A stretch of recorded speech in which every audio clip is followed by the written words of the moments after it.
अस्सलाम वालेकुम। मेरा नाम मोहम्मद शुएब है और आप देख रहे हैं शेबी बिटकॉइन यूट्यूब चैनल। आज के दिन मेरा टॉपिक क्रिप्टो मार्केट की अपडेट देना है, बिटकॉइन और इथीरियम का एनालिसिस करना है और साथ में मार्केट के हवाले से जो रैंडम न्यूज़ है और अहम न्यूज़ है वो मैं आपसे शेयर करूंगा। और आज हफ्ते का दिन है, वीकेंड चल रहा है, तो मार्केट में इतनी ज़्यादा कोई ख़ास मूवमेंट आपको नज़र नहीं आएगी, लेकिन नेक्स्ट वीक हमारे पास काफ़ी वोलेटाइल रह सकता है। इस बारे में बात करेंगे ताकि आप पहले से ही प्रिपेयर रहें उसके लिए। तो यहाँ पर सबसे पहले डॉलर इंडेक्स का चार्ट मेरे पास ओपन है और कई बार मैं पहले आपको बता चुका हूँ कि ये डॉलर का हमारे पास चार्ट होता है। डॉलर का चार्ट बिटकॉइन के अगेंस्ट ट्रेड करता है। अगर डॉलर पंप करेगा तो बिटकॉइन डंप करेगा। तो इसमें जो है सबसे पहले यहाँ पर हमारे पास बुलिश पैटर्न ही इसमें बनता हुआ नज़र आया है सन 2021 के नवंबर से लेकर अब तक, जब से अमेरिका ने इंटरेस्ट रेट बढ़ाना शुरू किया है। तो यहाँ पर सबसे पहले हमारे पास ये एक बुलिश स्ट्रक्चर यहाँ पर यूँ बना था कि यहाँ पर हमारे पास डबल टॉप बन रहा था। ठीक है, डबल टॉप के पैटर्न के अकॉर्डिंग इसको ब्रेकआउट करना चाहिए था, लेकिन इसने ब्रेकआउट नहीं किया। ठीक है, ये चीज़ हमारे पास हो गई। उसके बाद अगेन यहाँ पर हमारे पास एक इन्वर्स हेड एंड शोल्डर का पैटर्न बन रहा है। ये भी बुलिश पैटर्न है और इसके ब्रेकआउट करने के बाद जो है इसमें अच्छा खासा पंप आ सकता है। ये है टेक्निकल एनालिसिस। लेकिन फंडामेंटल एनालिसिस हमें यह कह रहा है कि इंटरेस्ट रेट जो है वो बहुत ज़्यादा बढ़ चुका है। ठीक है, और कई बैंक्स और कई बड़ी बड़ी कंपनीज जो है वो कोलैप्स कर रही हैं, बैंकरप्सीज फाइल कर रही हैं, जिसका डेटा मैंने अपनी प्रीवियस वीडियो में मैंने आपसे शेयर किया था कि उसका जो ग्राफ था वो अपने ऑल टाइम हाई पे था। यानी इतनी ज़्यादा बड़ी कंपनीज ने बैंकरप्सी फाइल की है। और वो क्यों की है?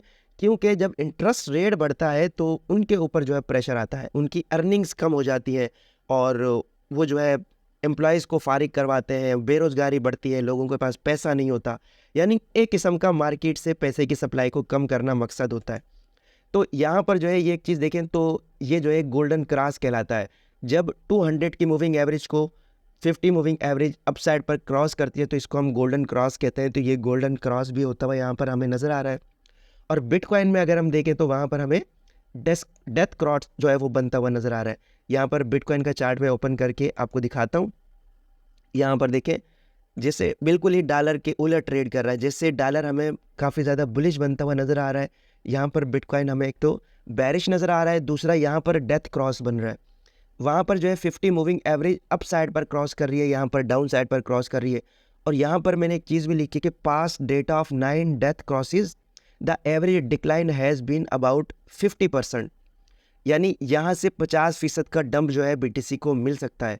अब ऐसा नहीं है कि 25,000 से ये 12,000 पर चला जाएगा, लेकिन यहाँ से एक शार्पली इसको डिक्लाइन मिलेगा और उस पर जो है हमें उसके बाद मार्केट अगेन अपसाइड पर जाती हुई नज़र आ सकती है। लेकिन इसमें भी ये टेक्निकल एनालिसिस है। लेकिन जैसे कि मैंने कहा कि इंटरेस्ट रेट बहुत ज़्यादा बढ़ाया जा चुका है, तो यहाँ पर अगर फंडामेंटली बिटकॉइन को सपोर्ट मिलती है, इंटरेस्ट रेट पॉज का डिसीजन आता है या इंटरेस्ट रेट कट का डिसीजन आता है, तो फिर मार्केट टेक्निकल एनालिसिस को इग्नोर करके फंडामेंटल पर वर्क करेगी और फिर मार्केट हमारे पास अप साइड पर जा सकती है। तो अब जो है हम कुछ इस भी बात कर लेते हैं कि मार्केट में क्या चल रहा है। यहाँ पर सबसे पहले हम जूम करते हैं चार्ट को। यहाँ पर लास्ट टाइम हमारे पास क्या हुआ कि मैं आपसे ये वाला एरिया शेयर करके गया था कि यहाँ से आप लॉन्ग की पोजीशन ले सकते हैं। ठीक है, और यहाँ पर टेक प्रॉफिट कर सकते हैं और फिर यहाँ से शॉर्ट की पोजीशन बिल्ड करके डाउन साइड पर टेक प्रॉफिट कर सकते हैं। यहाँ पर 6 से 7 दिन बल्कि 8 दिन मार्केट ने इसी रेंज में ट्रेड किया और अप साइड पर एक मैनिपुलेशन हुई और अप साइड पर काफ़ी हैवी वॉल्यूम के साथ बिटकॉइन ट्रेड हुआ।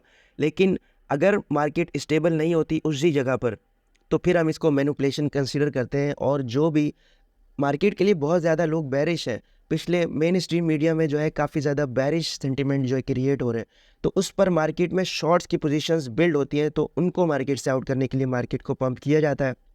ये तो एक सिनेरियो है। अब यहाँ पर अगर देखें तो हमारे पास एक हेड एंड शोल्डर पैटर्न भी बन रहा है और हेड एंड शोल्डर पैटर्न एक बैरिश पैटर्न होता है। यहाँ पर अगर हम इसको कैलकुलेट करें कि ये कितना परसेंट डाउन साइड पर जा सकता है, तो यहाँ पर इसके हम नेकलाइन को कैलकुलेट करते हैं, यहाँ पर 6% का डिप हमें मिल सकता है इस जगह पर।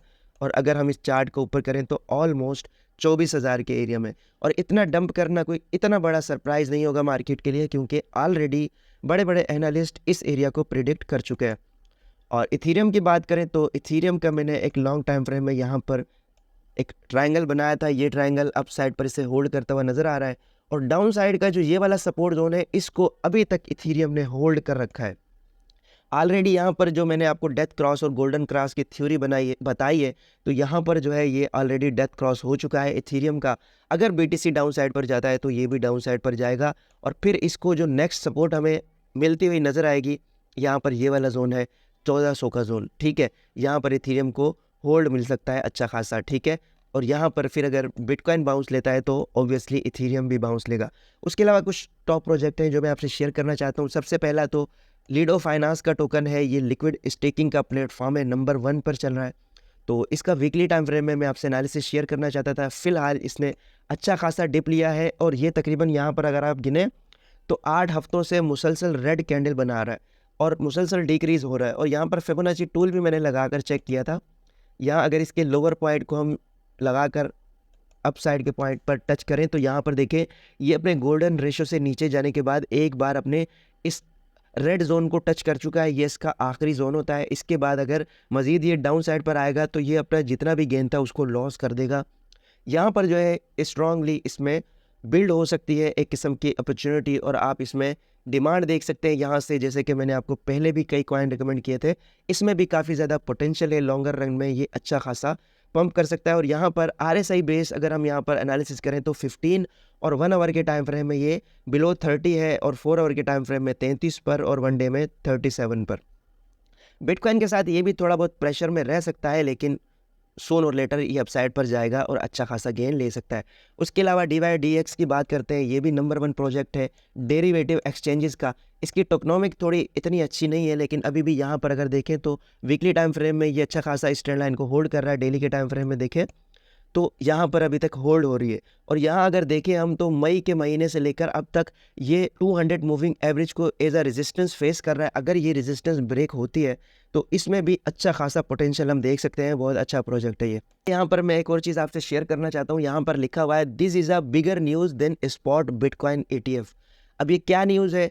ये न्यूज़ ऐसे है कि जब भी कोई कंपनी US की इन्वेस्ट करती थी बिटकॉइन में, अगर बिलफर्ज उन्होंने 25,000 का बिटकॉइन जो है लिया, भले 10 बिटकॉइन ले लिए, और बिटकॉइन की प्राइस चली गई 15,000 पर, तो ये जो डिक्लाइन आया है 10,000 का बिटकॉइन में, वो उनकी जो अर्निंग्स वो शो करते हैं मंथ ऑफ मंथ, उनकी अर्निंग में ये जो है अर्निंग्स उनकी कम हो जाएंगी, और ये जो है उनका एक लॉस में शुमार किया जाएगा कि इस कंपनी ने प्रॉफिट नहीं बनाया, बल्कि जो बिटकॉइन का लॉस होगा वो भी उनके लॉस में शुमार होगा। लास्ट टाइम जब एलन मस्क ने अपनी टेस्ला की अर्निंग शेयर करनी थी तो उसने भी बिटकॉइन सेल किया था, इसलिए ताकि उसकी अर्निंग पर इफेक्ट ना हो। अच्छा, यहाँ पर अगर बिलफर्ज बिटकॉइन 25,000 पर उसने ली कंपनी ने, और 15,000 पर चला गया और उनका जो है लॉस हो गया, ठीक है, लेकिन उसके बाद अगर नेक्स्ट मंथ बिटकॉइन 30,000 पर चला गया तो वो जो है उनकी अर्निंग्स के प्रॉफिट में नहीं शुमार किया जाएगा।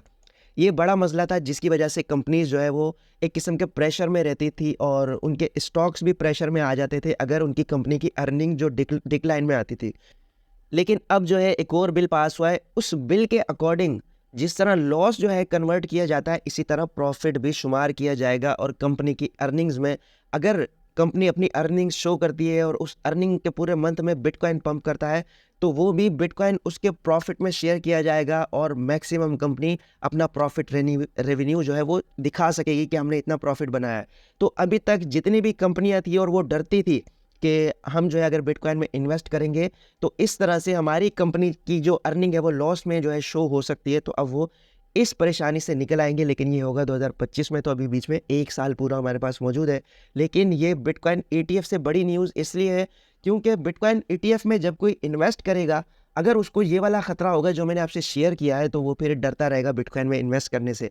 अगर वो इस चीज़ में रिलैक्स होंगे तो बड़ी बड़ी कंपनियां लाजमी बिटकॉइन में इन्वेस्ट करेंगी।